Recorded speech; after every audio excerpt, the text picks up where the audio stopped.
পরে ভাবলাম যে হয়তো ঠিক হয়ে যাইব। এখন ঠিক হয় না। অনেকেই দেখছি মানে বাচ্চা-কাচ্চা হওয়ার পর ঠিক হয়ে যায়। সমাজে এইটাই প্রচলিত যে বাচ্চা হইলে ঠিক হয়ে যায়। সেইটা ভাইবা পরে দিয়ে আর কি আমরা মানে আমি পরে বাচ্চা কনসেপ্ট করানোর পরে তারপর থেকে আরও অত্যাচার বেড়ে যায়। মানে উনি বলে আমাকে ভালো লাগে না এখন দেখতে, অন্য মেয়েদের সাথে কথা বলে।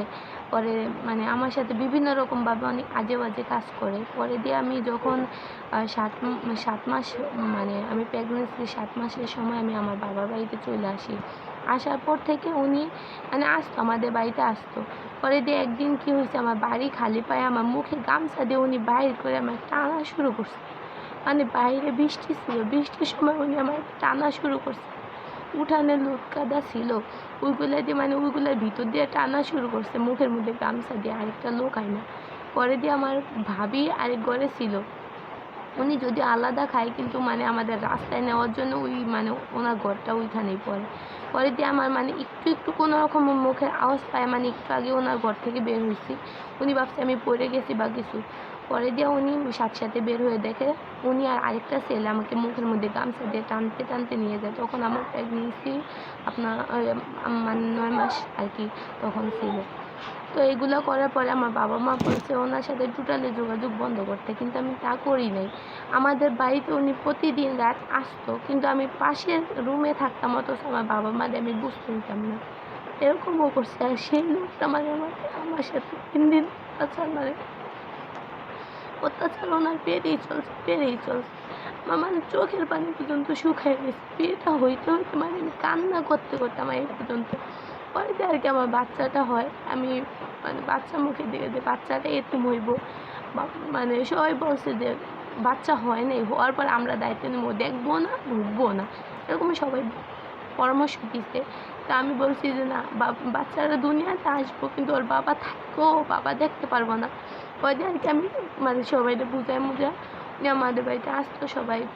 তো পরে দিয়ে আমার বাচ্চাটাও হয়। হওয়ার পরে মানে কিছুদিন পরে ওনারা নিয়ে যায়। যদিও মানে এই বিষয়গুলো তুলে ধরতে পারি না। আমার শাশুড়ি একটা কবিরাজ, ঠিক আছে? ছোটোখাটো বিষয় মানে বাচ্চা একটু উপর দিকে তাকায় কেন, এগুলা নাকি মানে কি আজে-বাজে কথা বলতো। তো এগুলা আর কি উনি বিশ্বাস করে। এগুলো বইলে আর কি নিয়ে যায়। নিয়ে যাওয়ার পর ওইখান থেকে আমাকে ঢাকা নিয়ে যায়। ঢাকা নিয়ে যাওয়ার পরে ওই মেয়ের সাথেও কথা বলে। পরে দিয়া মানে বিভিন্ন রকমের অত্যাচার করে, মারধর করে। পরে দিয়ে আমি মানে একদিন কী করছি, এরকম মারধর করে আপনার এটা হবে গত গত গরমে, তার আগের গরমে ওই যে আপনার অতিরিক্ত রোদ তাপমাত্রা পড়ছিল রমজানে যে ওই সময়টাতে উনি আমার রুমের মধ্যে আবার ফিরা মানে একটু মারধর করলে আমি বাড়িতে আইসা পড়বো বলে এই জন্য আমাকে তালা মাইরা রাইখা যেত। হয়তো উনি তালা 3 দিন পরে এরকম মানে 3 দিন মানে প্রতিদিন সকালে তালা মাইরা যেত, বিকেলে আইসা খুলতো। তো এইভাবে আমরা মা ছেলে ভিতরে দপাইতাম, রান্না করতে পারতাম না। উনি মানে সকালে খাবার খাওয়ায় রাইখা যেত, আবার ফিরে সন্ধ্যায় এসে খাবার খাইতো। ঘরের মধ্যে যা শুকনো থাকতো তাই আমরা মানে আমি খায়া থাকতাম। আমার ছেলে তখন বুকের দুধ খাইতো, মানে ওরে আমি কোনো রকমভাবে খাওয়াইয়া পরে দিয়া যদি পানি শেষ হয়ে যেত তখন আমি মানে মহিলাদেরকে বলবো, ওইটাও বলতে পারিনি, কারণ আমার ফোনটাও নিয়ে যেত, আমাকে রুমের মধ্যে তালা আটকে আমার রেখে যেত। ঠিক আছে, এইভাবে আমার পরে দিয়ে আমার 3 দিন পরে যখন আমার মানে তালা না মারছে যে সকালবেলা দেখছি, পরে দিয়ে আমি ওই সুযোগ আমি বাসায় চলে আসি। আসার পরে উনি আমার নামে মামলা দেয় যে আমি ওনাদের গহনা নিয়ে এসে পড়ছি। বিভিন্ন রকমভাবে আর কি আমার মানে কোর্টে আমাকে মামলা দেয় আমার নামে। মামলা দেওয়ার পরে আমার মানে নোটিশ আসে, আমি ওইখানে হাজির হই। এভাবে মীমাংসা মানে পরে এক পর্যায়ে যায় ভাঙাভাঙির যে তারিখ পড়ে যায়। পরে দিয়ে আমি মানে ভাঙাভাঙির তারিখ ওনারাও রাজি হয়ে যায়, আমাদের ফ্যামিলি থেকে রাজি হয়ে যায়। পরে আমি যেদিন আসলাম পরের দিনকে আমি কী করছি, পরের দিনকে মানে ওনারা আসতে বলছি, উনি আমাদের বাড়িতে আসছে। আসার পরে আমরা মিলমিশ হয়ে যাই। পরে দিয়ে আবার ফিরে কিছুদিন এরকম যায়, ফির আরেকটা মামলা উনি তখনই আমার মানে আরেকটা মামলা রিগেলে করছিল। রিগেলের থেকে নোটিশ আসে, পরে কিছু তো করার নাই, ওইখানেও আমরা আপোষ হই। এইভাবে পরে দিয়ে উনি বিদেশে যান। আমাকে মারধর বন্ধ হয় না তারপরেও। বিশেষ করে কি আমাদের মানে আত্মীয় স্বজন ওই রকম নাই, আমার বাবা একা তো, ওনার না ভাই আছে বোন আছে, আমার আত্মীয় স্বজন বলতে কেউ নাই। আর যারা আছে অন্য জায়গায় আছে, ঠিক আছে, আমরা আবার মানে আলাদা জায়গায় যায় বাড়ি করছি, এই জন্য এখানে আমাদের কেউ নাই আপন বলতে, বাইরে থাকে, ওনারা বাইরে থাকে। তো এই জন্য আর কি মানে সবাই আমাদেরকে সুযোগ পায়, সব কিছু করতে আমাদেরকে সুযোগ পায়, দুর্বল পায় রয়েছে। আমার বাবা একজন সরল সোজা মানুষ, দুর্বল পায় নিছে, ভয় দিয়ে আর কি এভাবেই কাটতে থাকে। পরে ফিরা উনি মানে বিদেশে যাবে বলছে, আমরাও টাকা পয়সা দিই, সব কিছু মিলাই দিলে উনি বাইরে চলে যায়। চলে যাওয়ার পরে মানে উনি বউর পার্সোনাল ভিডিও ছবি এগুলা হাজব্যান্ডের কাছে থাকতে পারে, ওইগুলো নিয়ে উনি ব্ল্যাকমেল করা শুরু করছে আমাকে, ঠিক আছে, বিদেশে থেকে ওইগুলো দিয়ে ব্ল্যাকমেল শুরু করছে।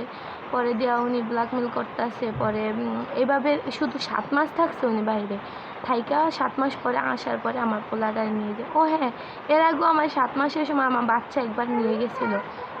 বাচ্চা যখন নিয়ে যায় পরে আমরা 3 দিন পরে কোর্টের মাধ্যমে আমরা বাচ্চা আনি, ঠিক আছে, ওই আমার মামলা করার পরে আর কি বাচ্চাটা নেয়।